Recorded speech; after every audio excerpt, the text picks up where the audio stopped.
and What? she's still available for Matt. This is why Jasmine is god-awful. What is up, everyone? The tell-all is going to get more intense, so we are going to take a look at what is to come next week. Also, Jasmine has been posting some interesting things. What does it all mean? And Kara and Guillermo, what is the status of their relationship, and is it all just for show? We're going to take a look at all that, but first, make sure you comment, like, subscribe, hit the bell for notifications, share with your friends. First, let's take a look at what we have to come next week, because of course they leave you hanging with a bunch of drama, but they still have 3 episodes left, so I mean, they have to make the drama work for a long period of time, because these tell-alls just get more and more lengthy. Next time on 90 Day Fiancé, happily ever after, tell all, no limits.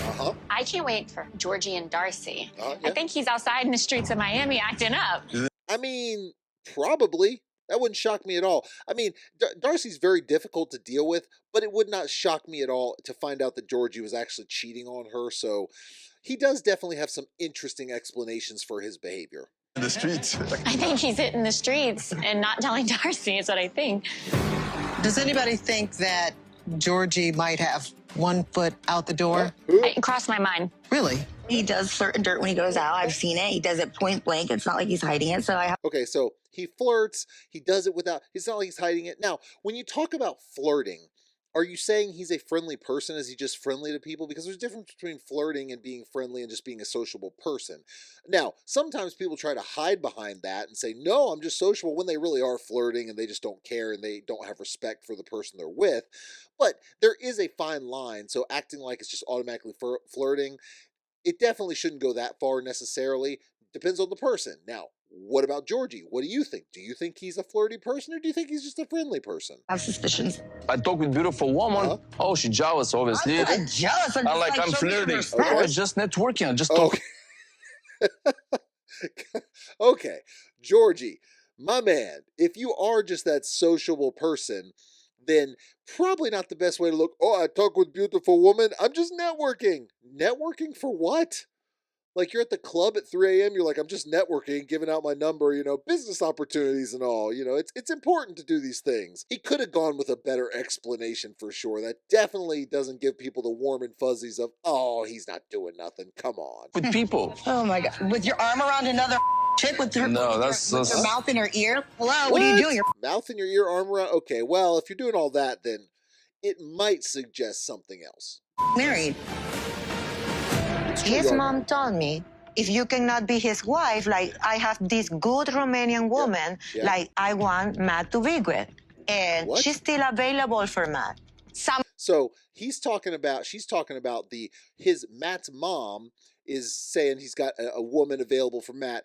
Well, I don't know why she'd be upset. She's the one that just wants to leave him with her without getting married, without really giving any kind of commitment of any nature, but yet she wants to get mad because maybe he could move on at some point. This is why Jasmine is god awful, and no one should really have sympathy for her. Girl waiting for Matt? That's his job. No, it's not.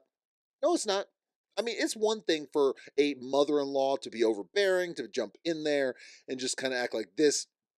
I got someone waiting for you when you're actually married to another person, you're actually engaged to another person. That might be one thing. The mother-in-law probably knows that Jasmine's not doing anything, and marriage means a lot to her, but marriage means a lot to Matt as well. So she's probably like, hey, I got this person that you can be with, because there's no progress, and she sees that Matt is trapped.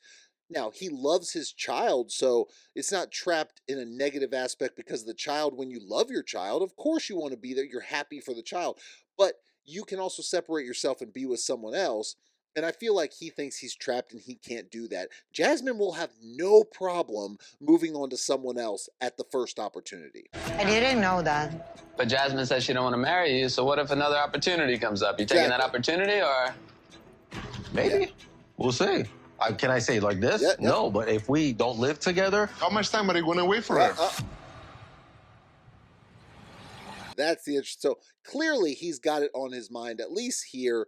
I know they're trying to put up a united front when it comes to social media, but part of that's probably marketing and trying to actually make money off of their social media. So in reality, someone he wants to be with, he would be smart to start looking at his exit strategy. At least try to see how that's going to look for them so he can move on and actually potentially get married and be happy in his with someone that actually cares about him back. Obviously, they're going to go back to focusing on Matt and Jasmine because naturally she's just being the crazy, awful, horrible, I'm not going to say the word, but she's just not a nice person. You know, she's being that person that she everyone knows that she is, and yet she wants him to not do all these things, but if she does it, it's okay. So it would be okay for her to move on with someone else. It would be okay for her to hang out with other people. It would be okay for her to have another boyfriend, screw another person or whatever. But if Matt does it, no sir. That is not acceptable. You're a horrible father. Guarantee that's the route she will go because she's awful. She is awful. But, you know, the one thing about Jasmine is she continually gives good content. Some of it is fabricated, some of it is her real self. But that's why the show keeps her around no matter how awful she is. Speaking of Jasmine and her awful ways of being able to remain relevant and give good TV, she posted some interesting things on social media. Jasmine posted an ultrasound of twins. we got a couple stories from our buddy Mick Jost here. Of course, they bring up the fact that Jasmine is in the middle of the multi-part tell-all, saying that there's more drama happening.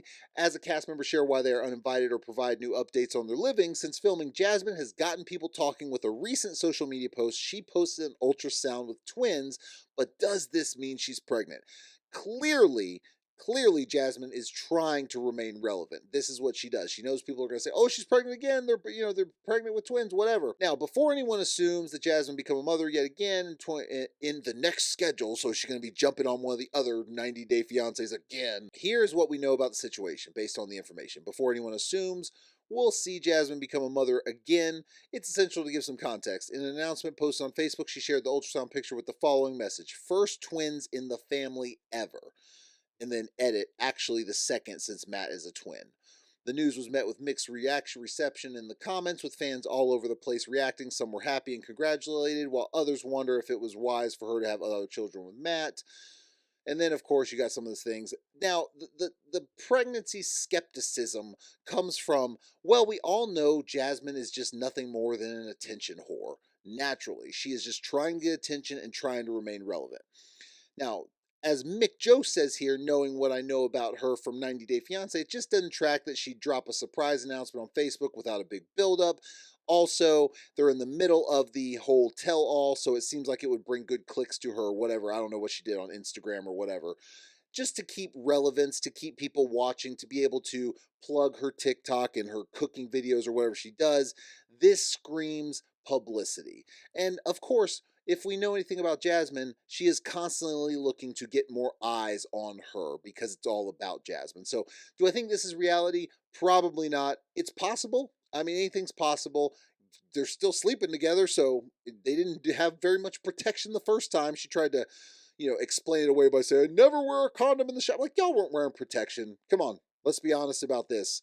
So, I think this was all just for a play for her, especially while the tell-all is playing, so she can keep people watching her.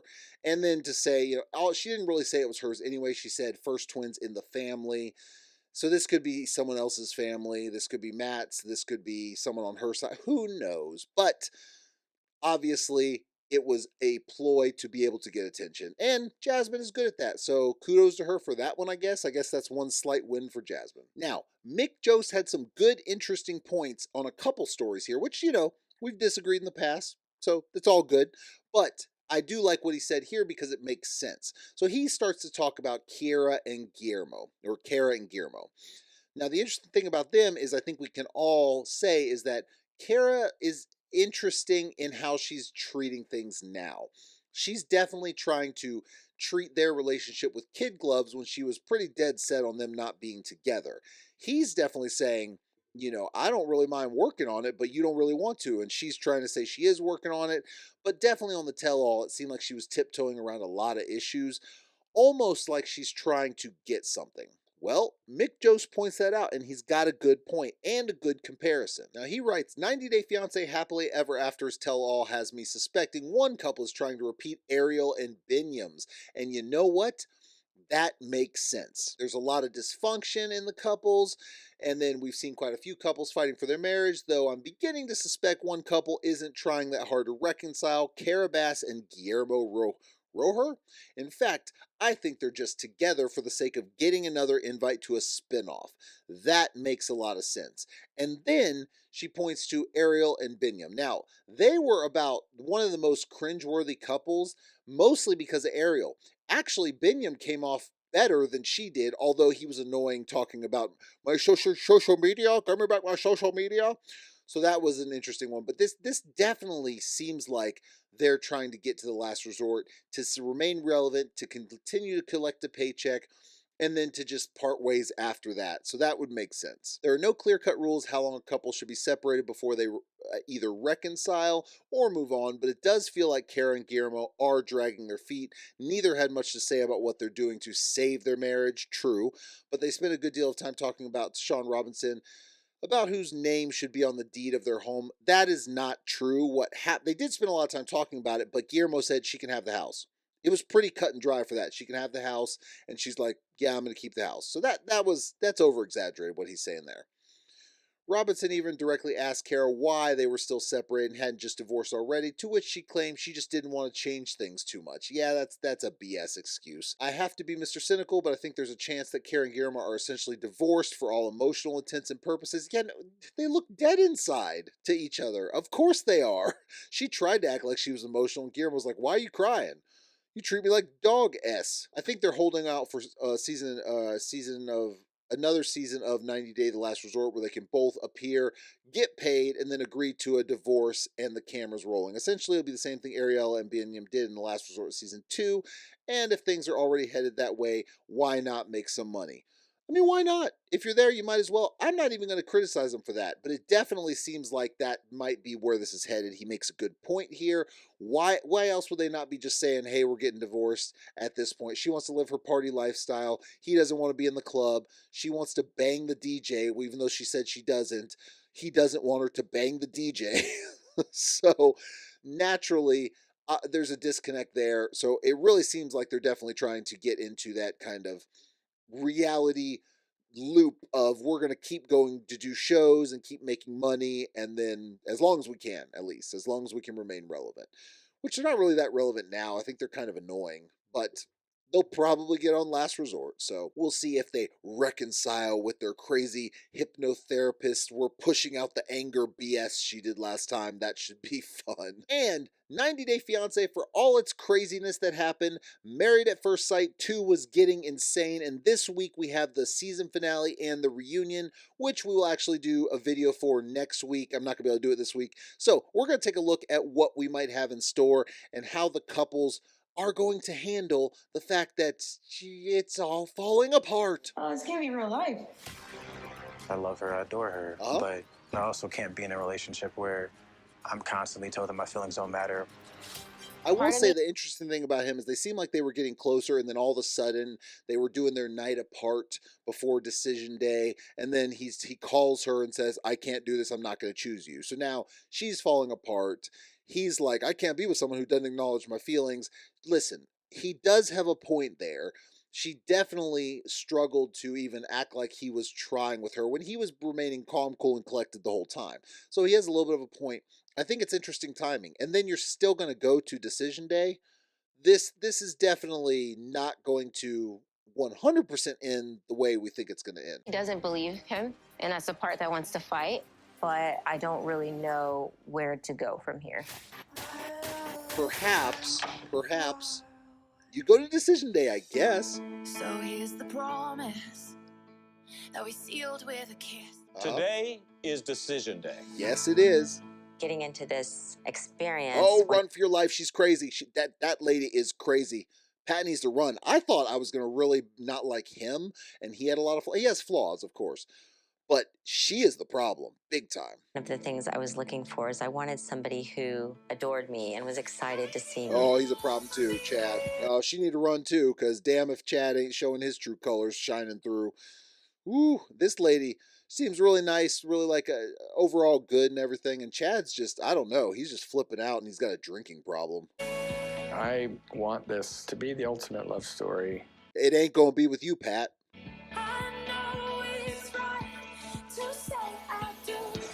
We are married, Look and like I they were take marriage look like they were driving to a cemetery for the decision day. Not a good place to go for that, I guess. very seriously.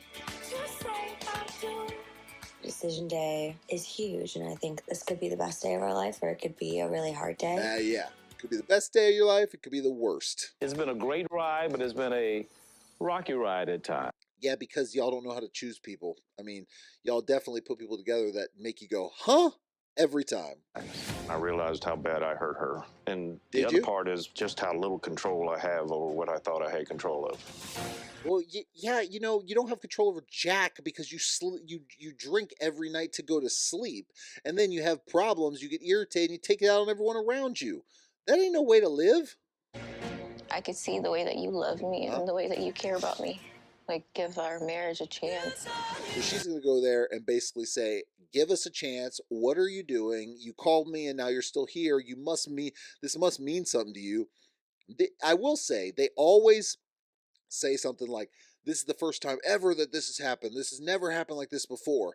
If she convinces him, or, you know, whether it's convincing him or just actually makes him acknowledge something that he already knew, it may not be a convincing thing, but if he comes back and says, you know what, you're right, I do love you, I was scared, and then chooses her, I believe that actually would be a first. If she didn't want to continue, which would be interesting because they're already pregnant. That would be devastating. And he is trying. He's worked really hard, and she has toned down since she got pregnant. I will give her that credit. But will she choose him? I hope to feel confident and secure in my decision. There's not a place in my heart that's ready to say no, but I'm scared. I'm scared because you don't let me treat you like dog-ish. I really want to control you, Pat, and you actually said it hurt your feelings. How could you? The time has come for you to decide. I just think you are an incredible person, and I feel very lucky to have met you. Let's see. All right. But I don't know what to do. I think they will probably say yes.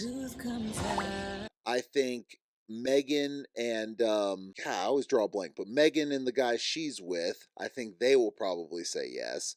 I think possibly Brittany and Will might come back around, but I'm kind of on the fence of them. I think both the older couples are going to actually say no. So in my opinion, we're probably going to get 2, maybe 3 say yes and 2 say no. Older couples, I'm really thinking they're going to say no. If they say yes, then my God, Pat is going to be miserable for the rest of his life. If Chad gets it together with his drinking, there's possibility.